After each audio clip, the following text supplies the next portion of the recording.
Alright, good afternoon class. So, I'll be discussing yung manual 1 natin o yung hot and cold personality na experiment natin. Okay?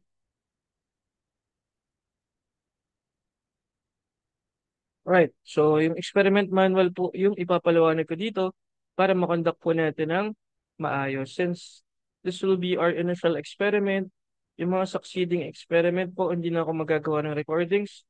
So, pagbasihan nyo na lang tong initial na recordings natin para sa paliwanag kung paano i-conduct yung mga succeeding experiment. Alright, experiment number 1, hot and cold personality. Nandun naman naka-record sa or naka-upload sa ating Google Classroom, ano natin, mga manual natin. Nasa Google Classroom naman siya. Alright. So, ito yung overview ng hot and cold experiment. So, may mga overview lagi, may pinupunto siya, no? Dito, basically, ang pinupunto natin dito na yung external state natin, no? Kung nilalamig tayo o uh, nag-ini naiinitan tayo, no? It could have an effect dun sa psychological state ng mga tao. Diba? Kaya nga minsan, um, kapag moody ka, no, kapag irritable ka, pag pumunta ka dun sa isang lugar, no, ang isipin mo, naaalibadbaran ka, no? Kasi nga, yung psychological state mo naapektuhan yung physical state mo, no? Pag irritable ka, pag nagpunta ka sa isang lugar, parang, ano ba dito? Init-init naman, hindi ako komportable. Pero, kung good mood ka noon, no? Pag nagpunta ka sa isang lugar, pag good mood ka, parang ang sarap ng pakiramdam mo. But okay dito, ang lamig-lamig, no? Ganda naman ng lugar nyo. So, nagbabago yun, depende dun sa psychological state natin. So, or dun sa physical state, minsan, yun ang nakaka-apekto, no? Halimbawa naman, kapag physically nilalamig ka, no? Tapos, kaya pag nakikipag-interact ka sa mga tao, parang wala rin masyadong energy kasi nga, malamig yung panahon. Kaya, yung energy mo, wala din. So, ganun yun, no? So, yun yung actually pinopoint out ng hot and cold personality. Yan. Ano ba yung mga materials na kailangan natin? Ayan. So, yung mukha po na yan po yung i-rate nila mamaya. Yan. So, meron tayong hot beverages, coffee, tea, or hot cocoa. So, depende po, no? At least tatlo po ang kailangan natin. Tatlo. Kasi nga, testingin natin kung habang hawak ba nila yung mga beverages o habang umiinom sila, maapektuhan ba na yung psychological state nila. Okay? So, mamaya i-rate nila yung tao na yan. So, yung picture po ng tao na yan ay AI generated. Wala pong actual tao na ganyan yung muka. Pero likely baka may maging kamukha lang siya. Pero AI generated po yan. Tapos ayun po, cold beverages po, yung mga Coke. So at least no, prepare three. And so ito po yung rating sheet ng individual. Mamaya i-rate natin siya, no?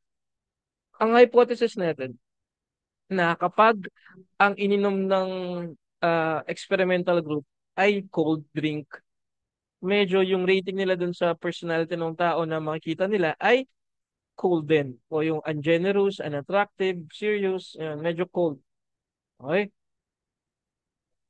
Tapos ito po yung rating sheet naman sa beverages, no? So initially, ano lang to, parang cover up story. Kung sasabihin natin, i-rate lang po natin yung mga inumin. Pero ang totoo, eventually, ang i-rate talaga nila yung photo ng tao na yun. Yung photo. So yun talaga yung importante doon. Pero dito, initially, i-rate nila yung drink na iinumin nila. So dito, papalitan nyo kung ano yung drink na ininom nila. Kung Coca-Cola, again yung Coke, di ba? Ay, pero kung Sprite na yung pinainom nyo, obviously, you change the name nung uh, Coke dyan. So lalagyan nyo Sprite. Kasi nga, syempre, may iba-iba yung iniinom nila. So depende. Next. Yan. So, halimbawa, powdered juice drink. Kung ano man yung pinainom nyo, kung hindi powdered juice drink, kung Gatorade, kasi malamig nga, o kung milk tea, o kung iced tea, you change ano, the writing.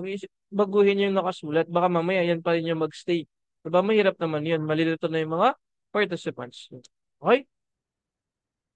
Ayan. So pag hot drink, ayan. Coffee, tea. So syempre, no? Initially, cover up lang tong pagre-rate nila ng mga drinks. Ayan. Ano ba yung treatment natin? meron po tayong between subject design. Paano ba yung between subject design? If you remember dun sa lecture natin. Ang between subject design ay, ayan po, diba? Yung mga group na iinom ng cold drink, sila lang po yung iinom ng cold drink. Yung mga participant naman na iinom ng hot drink, sila lang din po yung iinom ng hot drink. Hindi po sila maghahalo, no? Hindi pwedeng yung nasa cold drink, uminom din siya ng hot. Tapos yung nasa hot, uminom din siya ng cold drink. Hindi pwede. Kung nasa lang sila, dun lang sila. So that's between subject design. So may mga different categories sila. Kung saan lang sila, doon lang sila magti-take nung ano experimental treatment. So either cold or hot participants. Okay? Ayan, no? So again, yan po yung nakalagay. Ilan ba yung magiging participants natin? At least 3 participants per group. So yung treatment 1 na hot drink, tapos yung cold beverages sa treatment 2, at least tag-3 participants po yung kailangan natin. Okay? So first treatment, ayan, 3 kinds of hot beverages. Second treatment, consume cold beverages. So, depende. Ayan, may photo naman tayo for reference. Okay? Ayan. Ulit inuulit natin, pinapakita natin ng malinaw. So, ganyan po yan. No? So, at least 3 participants, tapos 3 cold drink yung iinumin nila. Okay? Or hot drink. Ayun, pupunta na tayo dun sa procedure natin. So, yung procedure natin, una, syempre, muna, step 1. Ano yung step 1 nakalagay? Consent form. Consent form tsaka participant information sheet. Ayan, may sample naman tayo. At pag tinignan nyo yung isa nating lecture, nandun siya, no? Paano pinipill upan yung participant information sheet tsaka yung consent form. Now, yung participant information sheet, depende po yan sa experiment. Pinapalitan yan, diba? Depende kasi kung ano yung experiment. And also, pinapalitan din po yan by group. So, kung kayo yung magde-design ng experiment, syempre kayo yung maglalagay ng information dyan. Kung tingin nyo mga ilang minuto aabutin, kung tingin nyo ano dapat yung hindi nila hindi sila magpo-proceed kapag may allergic sila sa pagkain o so kayo po yung magfe-freeze nun per group ang pag-i-edit niyan. Hindi nyo pwedeng kopyahin yung edit ng ibang group, no? So kayo po yung magagawa ng ilalagay nyo sa information sheet and as with the debriefing form. Okay? So initially, ganyan po yung mangyayari, no? So, magpipirman sila sa consent form, syempre, babasahin mo na nila yung information sheet at hindi lang babasahin, ipapaliwanag niyo po yun. Okay?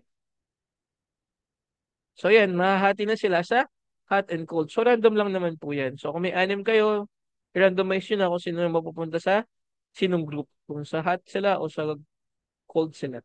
Now, ayun po, ito yung initial na gagawin nila sa step 3. Diba? So magre-rate sila ng beverages. Depende kung ano nga yung iniinom nila.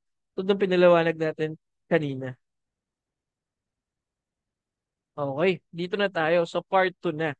Okay, so kanina, ang mangyayari, pirma muna sila ng consent form, information sheet, tapos malalagay sila sa different groups, hot and cold. Tapos habang nandun sila, i-rate na nila yung cold drink or yung hot drink. Next, yung actual experiment na. Step 4. Sabihin nila na, oh, mayroon pa po kaming kailangang data sa inyo. I-rate nyo lang po tong tao na to. I-rate nila yung personality ng tao. Kung tingin nila generous or ungenerous, unattractive, attractive. So, depende. So, after nun, debriefing form na. Pero yan, ano ba yung gusto nating malaman dyan? Ano ba yung pinupunto natin dyan? Ano ba yung hypothesis? Ang hypothesis kasi natin, yung kanina, yung mga umiinom ng drink, kaya nga, dapat yan continuous, no? Habang umiinom sila ng drink, nagre-rate din sila ng tao. Kasi nga, ang hypothesis natin na kapag hawak-hawak nila yung warm beverages or umiinom sila ng warm beverages, yung rating nila dun sa photo na makikita nila, warm personality. Yan. So, generous, attractive, carefree, ganyan, no? Pero kapag, cold yung ininom nilang drink, habang tinitignan nila yung photo, ang hypothesis natin na cold yung magiging rating nila dun sa tao. Yan. Ano ba yung mga cold? Ungenerous, unattractive, serious, unhappy, irritable. So, ang rating, 1, 2, 3, mga ganun lang, mababa. So, kung warm personality, ang prediction natin ay, warm kasi yung ininom nila. So, ang score nila, 5, 6, 7, matataas. Okay? Nagets po ba? So, ganun siya, no? Yun ang ating hypothesis na kapag cold yung drink na ininom niya, cold din yung rating niya sa photo. Okay? Kapag warm naman yung ininom niya or hot drink yung ininom niya, warm personality yung rating niya dun sa tao na nakikita niya dyan. Okay? Next, para saan ba yung activity completion list? Again, pinaliwanag na po yan kanina dito sa lecture na to, yung experiment manual forms, no? Tignan nyo dyan, balikan nyo yung lecture na yan, nandyan po yung paliwanag ko para dun sa activity completion list na pupunuin natin. O, kailangan nating i-upload sa ating G Drive. So, malinaw naman yan dyan sa isang form natin or sa isang video natin. Okay? Kung may questions po, feel free to message me sa ating GC. So, yung mga officers natin, yung mga crew natin, yung mga pirate officers natin, okay? Mag-respond naman yan. So, thank you. If may question, um, you message me. I will give you at least 2 weeks para dito sa first experiment. 2 weeks ang ano ko niyan, ang tawag dito, ah, pagitan bago ipasa yung experiment. So, first week na yon, Monday hanggang Friday, obviously, first week. Tapos, next week ulit, Monday hanggang Friday. So, baka Saturday ko yan ipapasa next week. Next week pa. So, that's 2 weeks na familiarization dun sa mga experiment.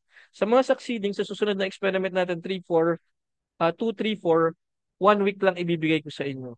Ngayon lang, 2 weeks para ma-familiarize nyo lang yung gagawin nyo sa experiment. Okay? Alright, nag-intindihan po ba? Ayan. Thank you, class. Kung may question, feel free to message our officers po. Thank you, class.